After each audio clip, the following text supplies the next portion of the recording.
Hello, I'm Atindra Chaturvedi. In the previous section, we covered vSphere 6 Advanced Networking. In this section, we will look at working with vSphere 6 virtual machines. We are going to take a look at configuring advanced vSphere 6 virtual machine settings, a new vSphere 6 feature which is creating and managing a multi-site content library, and of course, since we are living in the age of cloud computing, we have to understand how to configure and maintain a vCloud Air connection, which is the public cloud provided by VMware, and the ability using vCenter and some additional products to actually create your own hybrid cloud. In this video, we are going to configure advanced vSphere 6 virtual machine settings. We will look at configuring virtual machines for virtual graphical processing units. We will look at direct path IO as well. We will go through the process of understanding what it actually means, as well as SRIOV. We will configure our VMs to utilize modern multi-core CPUs.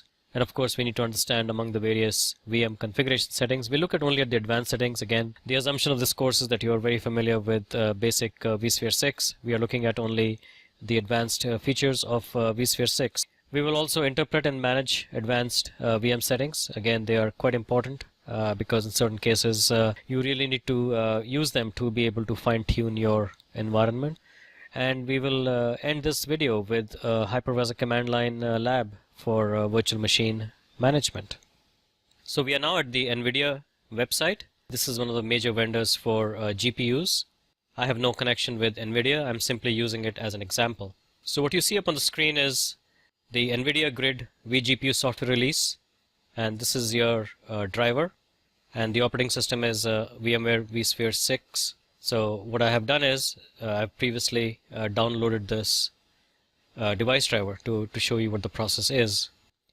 And this is my download directory, and after unzipping the download, you see there's a quick start guide there, some release notes. The one we are interested in are these two. This is the offline bundle that can also be used to patch ESXi hosts, and I think we are going to be doing a section on this as well in this course. The .wip file is the virtual infrastructure bundle, and this is the file that we are going to actually load into ESXi. To load this file into ESXi, we have to go to the vSphere web client and upload it to a data store. So we're now at the vSphere web client. We're looking at the host 192.168.0.201. We will go to its data store, and we see there are two data stores. The one that we are interested in is this one. I click on this and I browse this data store. You can see that there are some directories here. These are for Ubuntu systems. This is for an instant management system. This is for a software controller from Cisco, and here's another Ubuntu. So the data store basically contains virtual machines, and these are the virtual machine folders. What I need to do is to upload by clicking on that icon, and I then browse to this one, and I open that, and the process begins, and that is now copied. And as you can see, that wib, I'm going to move these out so you can actually see that this is the .wib file. I'm going to do it even more. So here's our .wib file up here, and that's the .wib file. So we have a .wib file now available in the data store 1 with the 2 in parentheses, because in this vCenter I have multiple data stores called data store 1. Now this is where I would like you to recall our experience from the prior sections where we actually went into the ESXi shell and did some command line, because it's now time for some command line activity. So what we have done so far is we have downloaded the NVIDIA device driver, which for vSphere comes as either as offline bundles or as a wib. We then took that wib and uploaded it into the data store for that ESXi host on which we want to then install it. So now we're going to move to the command line of that host on which we want to install the NVIDIA software. I'm now logged in using my secure shell into the ESXi host 192.168.0.201. Now, if you recall, we do cd/vmfs/volumes, do an ls, and these are our data stores. I cd over to data store1, and I do an oh, it can't cd that. I misspelled it. Here we go. Okay, I do an ls on that, and as you can see, the web file is now available to us, and we have the full path for this file as well. The full path for the file is, of course, /vmfs/volumes/ and we can replace this string with data store1 within parentheses 2, and then of course the NVIDIA file name. So the command that's used for installing software WIBs, virtual infrastructure bundles, are these ESX CLI software WIB. When I hit the enter key, I get the options. I can get installation about specific installed WIBs. I can install a WIB. I can list the existing WIBs. I can remove WIBs, and I can actually update installed WIBs to newer packages. So let's take a look first at, clear this. Let's take a look at software WIB list. And this lists the various WIBs that are installed in the current ESXi 6.0 hypervisor that is running on this host. We will do this again with more. And you can see at the top, you have the name, you have the install date, and then the version, the vendor, and the acceptance level, and these are all VMware's certified. So the very first ones are, up at the top are some of the stuff for the ATADIS, AMD. There are a whole bunch of other ones as well. This would be for USB, I believe, the EHCI, and so on. Anyway, these are the WIBs, and the versions are here as well, and then names are up here also, right? And when I press space, you can see these are all the ones that have been actually loaded. Okay, so I'll clear this again, and we are now going to do ESX CLI. Better to do it a little bit differently. Just Control-C out of this. ESX CLI software WIB install. I hit the enter key. It says there have been no WIBs specified. You need to specify WIBs basically with a -n or the WIB URL with the -v. Okay, so we are going to key in ESXi software WIB install -v, and then we are going to say /vmfs/volumes/data1. If I spelled that correctly, yes, slash, hit a capital N, I tab, and that is filled in. Okay, so we're going to do a ESXi software install with this file, and we hit the enter key, and it is going to come back saying there's a maintenance mode error. That maintenance mode is required to remove or install this. Okay, do you recall the command for moving this host into maintenance mode? It's ESXi system maintenance with a capital M mode. No, this is, I spelled, I have extra I here.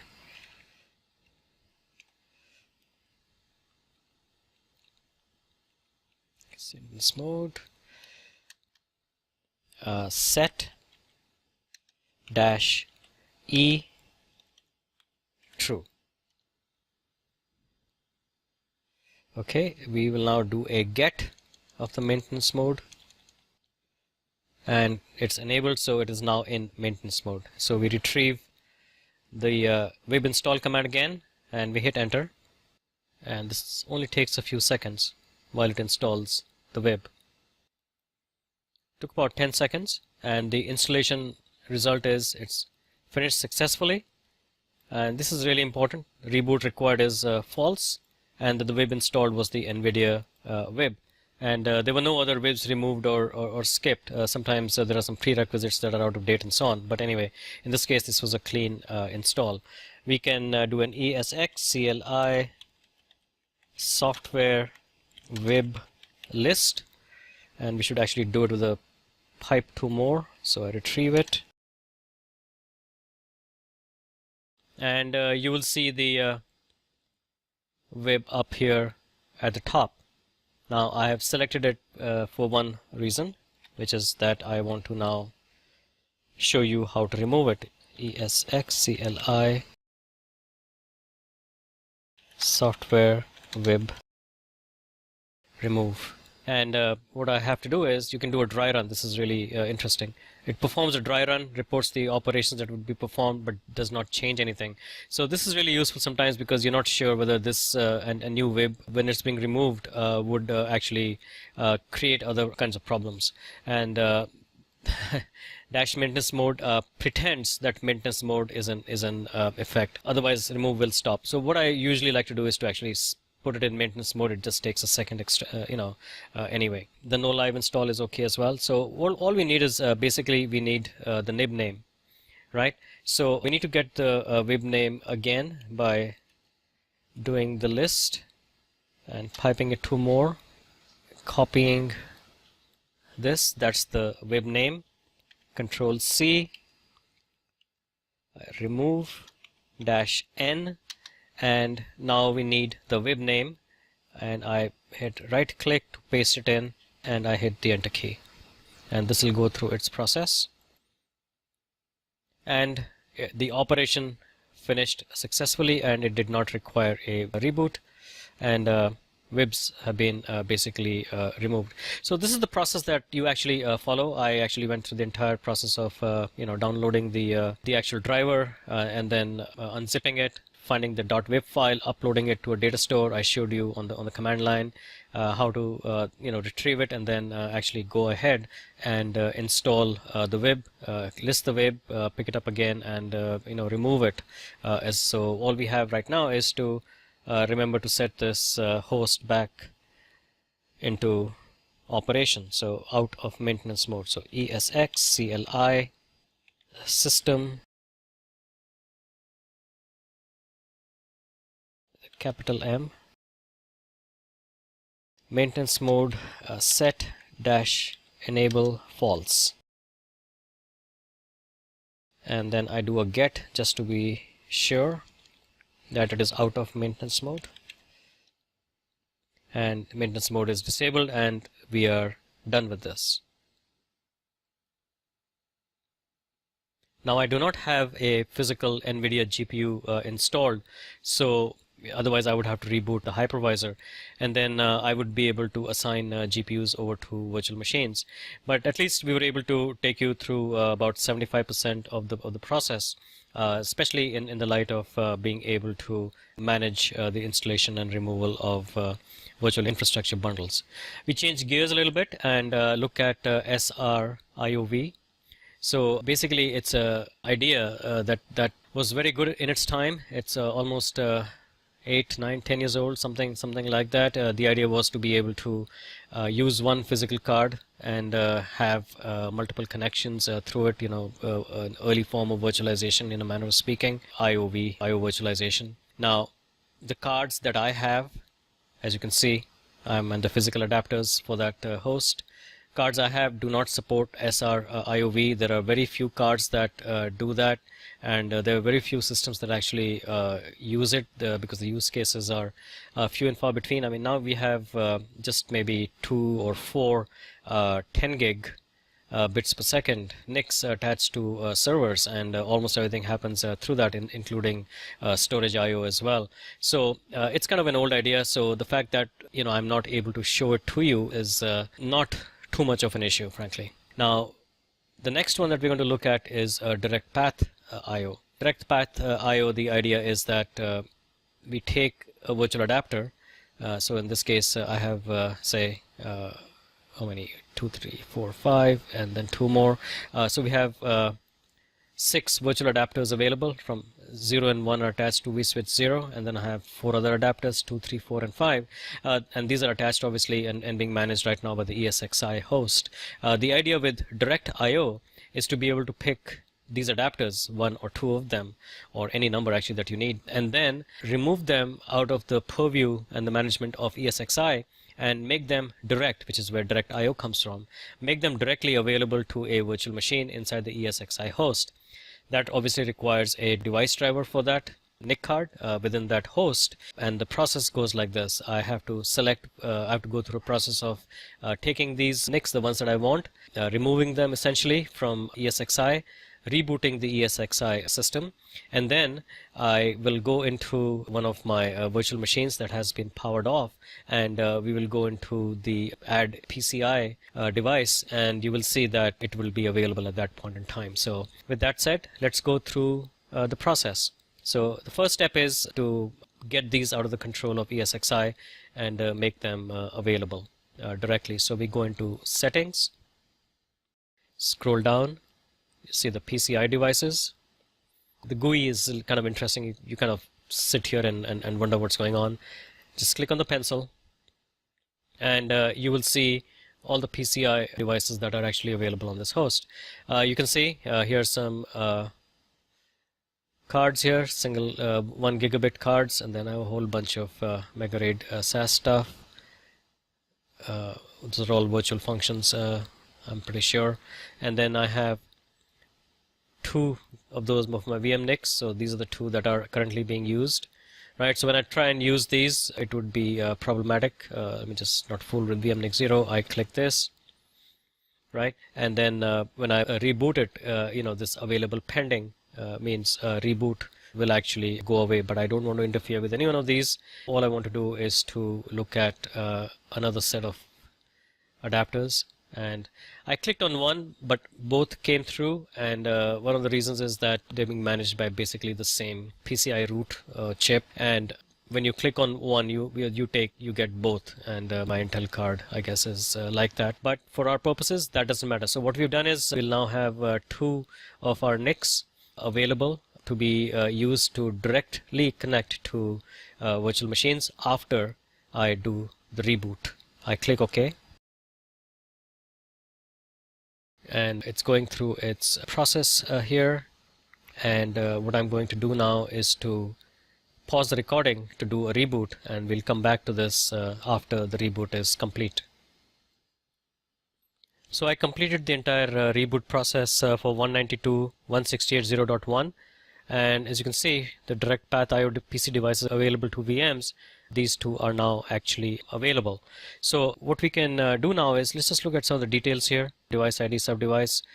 The vendor is Intel. The vendor ID is 8086, which I did not know, but I think it's really interesting because some of you may remember 8086 was probably the most successful of the early chips that Intel made, and after that came the 8088 as well for the IBM PC. So it's interesting the vendor ID is 8086. I did not know that. So we now have 2 direct path IO devices available to VMs. We pick up, say, this Ubuntu VM, and right click on it. We do an edit settings on this Ubuntu VM.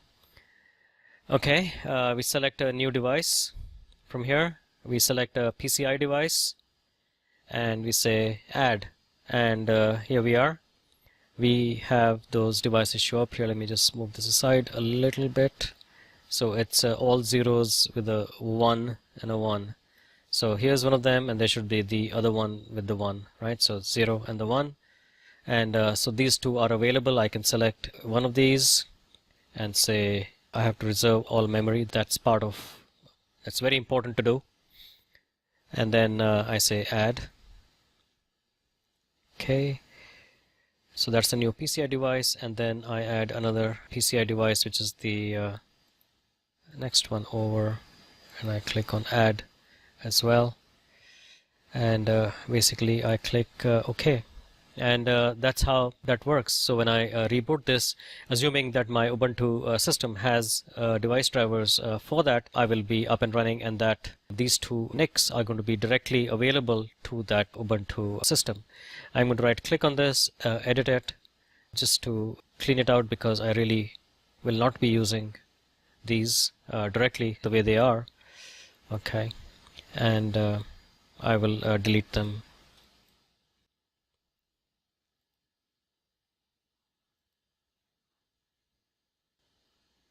And those devices are gone, just to verify it.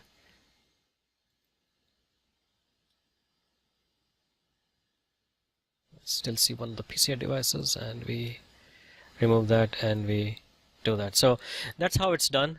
Those devices are still available. So what I'm going to do now is to again, I guess, select one of them, edit it, and if I deselect any one of them, then both will go away. So they are not available right now because the ESXi host has to be rebooted to find them again. But we'll get to that later on. So I click OK, and then those devices will basically, they are still available now, but will not be available after the reboot. We are now going to look at configuring VMs for multi-core CPUs. So let's just take a look at the summary for this host. It's an Intel Xeon processor. It's pretty high speeds. It's running 8 logical processors, but that's because of hyperthreading. It is one socket, 4 cores. That's what that is made up of. Interestingly enough, you see I only see 4 NICs instead of 6 because 2 are now direct IO PCI devices. I had just rebooted it, as I said before. It gives me the warning that I need to reboot to get my other 2 NICs back. So we have we're looking at logical processors right now. So we have 8 logical processors available to use in our virtual machine. So I right click on that and I edit settings, and we're going to look at basically the virtual hardware. So right now it's a 1 CPU, cores per socket 1, and because it's Ubuntu at this point in time, it kind of knows that that's how, that's the max, that is how this would work. Okay, we can cancel out of this and look at this system. This uses a lot more CPUs.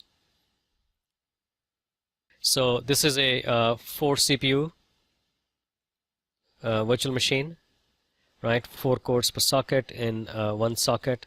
Nothing is reserved for this. CPU ID masks again are really old-fashioned things in the sense of virtualization. This used to be necessary once upon a time, but now things are just so much simpler, and especially in a production environment, you would never go around faking out CPU IDs by doing different kinds of masking and stuff like that. So I guess in some cases it's necessary, but in my experience, it never has been. Hardware virtualization, expose hardware-assisted virtualization to guest OS. I'm not going to change this because that's the way this system was actually installed. Scheduling affinity, so yes, hyperthreading is active and 8 logical CPUs are available. I can select logical processor affinity, so I can say basically, this is going to run on CPUs 1, 3, 5, and 7. And what would happen is that only when those CPUs are available, that's when the various threads for this application would actually run. Obviously, it'll create havoc with the scheduling, so one never does anything like that. CPU MMU virtualization, memory management unit. Again, it's best to leave it as automatic. You can do software and MMU, but it's terribly slow because its software is used for the instruction set and the virtualization. Again, very old-fashioned, probably what they did in the old days before the Intel processors and the AMD processors, supported hardware virtualization constructs and instructions. Again, combinations of that, and here we force hardware CPU and MMU. So you use the Intel VTX or the AMD V instruction set for virtualization, and then the RVI for the MMU virtualization. But again, it's best left as automatic. And that's basically it. A couple of other things to look at here is, in this host that I have, the ESXi host is 1 socket and has 4 cores. So I came across a virtual machine that required a minimum of 6 CPUs. So I virtualized it and I gave it 6 virtual CPUs on my 8 hyper-threaded CPUs. And that virtual machine had all kinds of problems. It is because the 6 virtual CPUs did not map in terms of scheduling very nicely to the 8 that were available. It was just not, a proper factor there. So what I did was I increased the virtual CPUs for that virtual machine to 8 virtual CPUs, and lo and behold, that virtual machine works absolutely beautifully on my system. And in fact, we could take a look at that virtual machine It is the EPIC EM2 virtual machine. We can take a look at the edit settings for that. And since we're looking at multi-core CPUs, you can see I used 8 CPUs, and this just worked absolutely fantastically. This requires massive resources, and ESXi just handles it tremendously well. Let's now look at some of the other VM configuration settings. Let's look again at our EPIC EM2. I right click on that and I edit settings. Let's move away from the virtual hardware, look at the virtual machine options. So of course you have the VM name, and you can specify the data store where the VM config files are, and the working location and so on obviously is in this directory. You can change all this. There's no need to change it. In this case, this was installed as a virtual appliance, so those are the settings it likes, and I think it makes sense to leave the working location, folder name exactly the same as the name of the virtual machine. Otherwise, it becomes difficult, to say the least, to find things when you need to. The remote console options. So one can limit the number of simultaneous connections to this machine. Now this is really important. We can do it with an advanced setting as well. But usually this should not be more than 1 or 2. And the reason for it is this: if an administrator is logged into this machine and you have more than one administrative sessions allowed, then it becomes so this is basically the number of simultaneous connections. But then again, depending on the type of machine you have, you may or may not want simultaneous connections to this machine. So just be aware of that, and get the right number in there. We have VMware tool settings. You can specify what the power operations are. So when you press that stop button, what should it do? Shut the guest down or power off? Obviously the right thing to do is shut down the guest, and usually the virtual machine will then stop. Same thing again, recycle would be restarting the guest. So to do a restart, shut down, restart, probably in a Unix or a Linux environment. When do you run the VMware tools scripts? This is probably the right way to do it. I don't think we would like to check and upgrade VMware tools before each power on. It makes no sense to do that. This one is interesting: synchronize guest time with the host. A lot of people use this. They have the ESXi host with the NTP server. What actually makes more sense, if at all possible, and it is possible in the case of this virtual machine, EPIC EM, is there are multiple NTP servers I can define from within the virtual appliance. So this virtual machine appliance actually does its own NTP directly with pool NTP servers here in the US. So that works very well. You can synchronize the guest time with the host as well, but if you have the option of directly synchronizing with an NTP server, much better to do that. Let's look at power management. So how should the virtual machine respond when the guest OS gets a standby for power management? You can either suspend the virtual machine, or you can put it in the OS in standby mode and leave it powered on. Just leave it in standby mode, leave the virtual machine powered on, because when it goes out of standby, it just comes up much more easily and in a much cleaner way rather than suspending. It's better to put the OS into a standby mode and quiesce it. The boot options. Changing firmware might call the installed guest operating system to become EFI or BIOS. This is a virtual appliance. It's using BIOS, so we'll just leave it alone. The boot delay, I like to always do a slight boot delay. Force BIOS setup. This I'm sure you've used quite often for the next boot. Next time the machine boots, you force entry in there.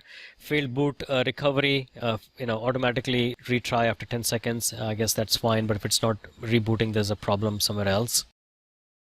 The advanced settings are basically disable acceleration because by default acceleration is enabled, so it uses all the hardware capabilities on the processor to accelerate the virtual machine as much as possible. But sometimes when doing installation, or if you have other virtualization devices basically in there, sometimes during the installation things really don't work that well, so it's advisable at that point to disable acceleration.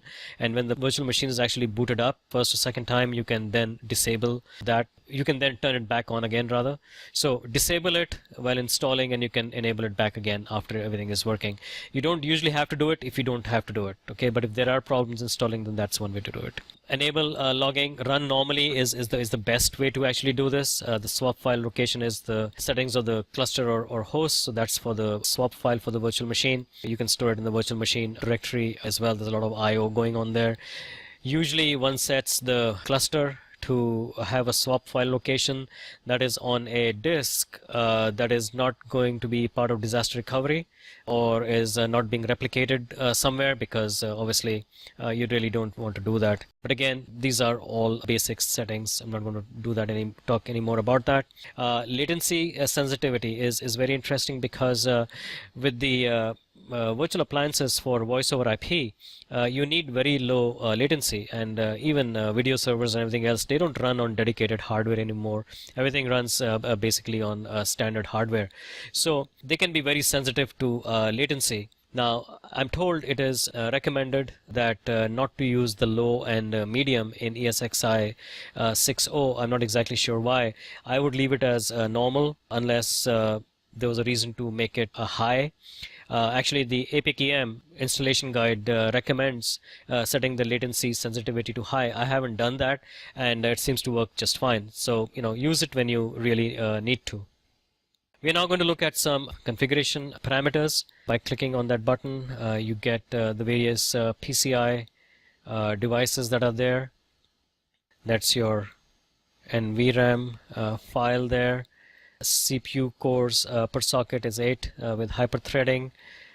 Then we have replay is not supported in this, because I guess it's because of FT, fault tolerance is not there yet. The swap file is here in VMFS volumes. What else do we see up here? These are the host CPUs available. Remember, this is 8 CPUs here. I have not set EVC compatibility yet, so it's not relevant. Some stuff about VMware tools and so on. Now, here is my view on these configuration parameters. While it's nice to be able to manage some of them by just adding a row, adding the name here and then the value, this again goes back to what I call the earlier days of virtualization, when individual virtual machines had to be tweaked with very specific parameters so that they would function well under the hypervisor. Last 5 or 6 years, I have hardly ever made any change in the standard configuration. And now, of course, the world is changing to virtual appliances. So you just load in the virtual appliances, it has the settings, and off you go. And usually I've never had a reason to make changes. There have been just a few. There has been one that has that I usually put in when I have a Linux virtual machine installed, and that has to do with the delay for the keyboard, because what happens is it senses that the key has been pressed and repeats the key, and you get very irritating behavior there. So there is a setting which is called keyboard.typematic min delay that one could actually put in there. And just to show you what it is, and I have a whole list of others that you might want to look at, but this is the one that I think is reasonably useful, but in a Unix machine. So it goes like this: keyboard dot type matic min delay, and I have to put in a value of, say, like 2 million for 2 seconds. 2 1 2 3, so that's 2 million. So keyboard.typematic min delay is now 2 seconds, and I basically add the row. I mean, that's really all it is, and I click OK. So I made a change that really is not going to affect this too much. But again, that capability is available if your software vendor or your VMware support organization asks you to make these changes. Of course, by all means, you should do that. But try and avoid making these changes, just because it really does not make a difference now. And again, in a production environment, it's much better to keep it really simple and as plain vanilla as possible. It just makes for an operation that's much more easy to support. So after looking at the different VM configuration settings and of course configuring the VMs for multi-core CPUs and looking at the GPUs and direct path IO, SRIOV and so on, let's take a look at interpreting and managing some advanced VM settings. So here is a list of settings one could conceivably use. And the reason I'm very hesitant about this is simply that in my experience in the last few years, any extra setting over and above that's in the virtual appliance or even from VMware support is hardly ever necessary. We've come a long way since the early days of virtualization, but just in case. So for security purposes, you could have this isolation tools copy disable and isolation.tools paste disable. So if you set these, then you are able to disable copy and paste into the console. So if there's some critical information, some security oriented information out on your console, you can be sure that nobody is copying and pasting it. Then same thing with isolation device connectable disable and isolation device edit disable. So for example, connectable devices, a non-root user can connect them and edit their capabilities. By putting these configuration settings in, you're able to disable that capability. Remote display max connections. This is very useful, I think, anyway, from a security perspective, because if you have more than two of these, then what could happen is that if there's an administrator sitting at a console, then somebody else, if a second remote console is allowed, they could be actually snooping in there and be aware of what was actually entered. But then again, there is a shell.log. If you look at the /var/log in the shell.log, if someone is working in the ESXi shell, then of course, all the commands are logged. But if you're in the graphical user interface, obviously that's not logged in the, that's not logged. So you could have somebody trying to peek over your shoulder when they really should not be. We looked at keyboard.typematic min delay already. The log.rotate size and the log.keepOld are interesting as well. So this is for the virtual machine logs. If you are logging, you set the size of this log. It's stored in the same directory as your configuration file. You can change it. There is another VM setting, log dot, I believe it is swapdir, log.swapdir. You can set it to actually log to a separate directory. And then log.keepOld is number of logs, so it'll keep 3 or 4 logs. I believe the default setting is to keep 6 logs and then rotate basically. And sked.swapdir, this is for specifying a directory where the swap file for the virtual machine is actually kept, so you could put it off somewhere else on a separate LUN or a separate storage device that's not being mirrored or replicated or any such thing. Up at the top, the title says some commonly used advanced VM settings. Honestly, none of these is really commonly used. We are in the world of virtual appliances. Only if you're really tweaking, only after everything is working really well, you still want to tweak something. I mean, you can work with these, but really my advice is leave well alone. If it's all working fine, don't work with this. Don't make changes when they're not necessary. So with that, we have looked at configuring virtual machines for virtual GPUs, direct path IO and SRIOV. We also saw how to configure VMs for multi-core CPUs. We differentiated among the VMware configuration settings and interpreting and managing advanced VM settings. And now we will take a short look at a lab for command line for virtual machine management. So here we are logged in again into 192.168.0.201. And let's take a look at our ESX CLI VM. And there's one namespace available, which is called process VM. Okay, and we can either kill or list. Let's do a list. And there are no VMs running on this. So I'm going to go back into our web client and start some virtual machines up, and then we will come back. Let's take a look at the VM process list one more time. Much better. There are 3 virtual machines, looks like. There's this Ubuntu machine 201-1. There's a Ubuntu 201-2. And there is the Scrutinizer incident response system that I also use for my NetFlow connector. Let's see the information that's up here. So for the Ubuntu, there's a world ID. This is not exactly a process ID, but it's an ID for the entire collection of various components and processes that make up the whole virtual environment here. So this is the ESXi term, the world ID. It's kind of aligned with the process ID on Unix and Linux systems. Okay, same thing again, VMX. It has a certain UUID and there's a display name, and of course the configuration file, which is a .vmx file. It's on VMFS volumes, and we know how to read this now, right? So go to VMFS volumes and you're able to find out what's there. So nothing much in here to see apart from this. Let's look at the kill command and process kill and see what it needs. The kill command, as one could guess, is used to forcibly kill virtual machines that are stuck, not responding to normal stop operations.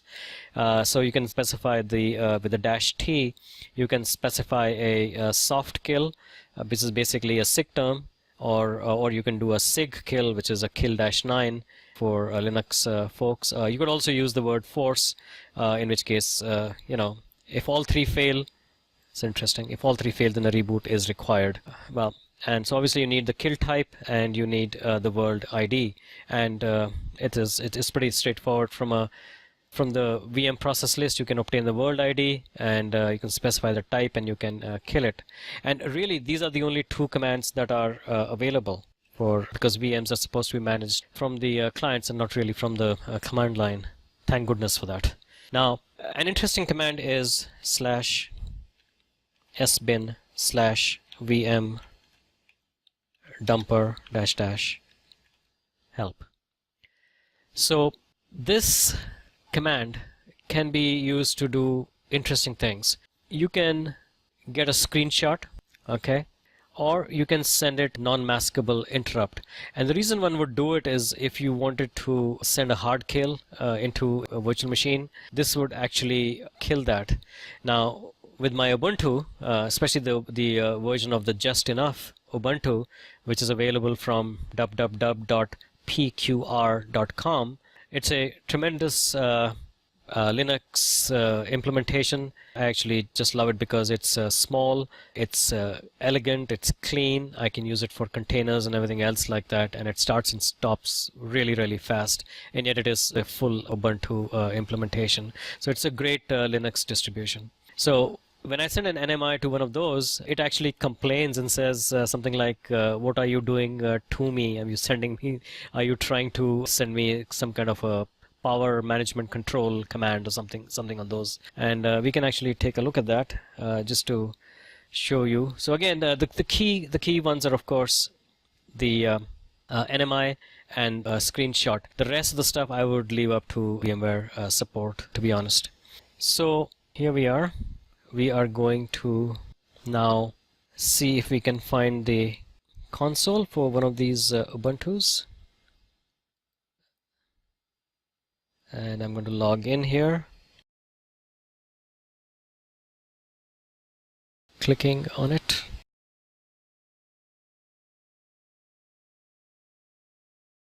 And here we are in that screen.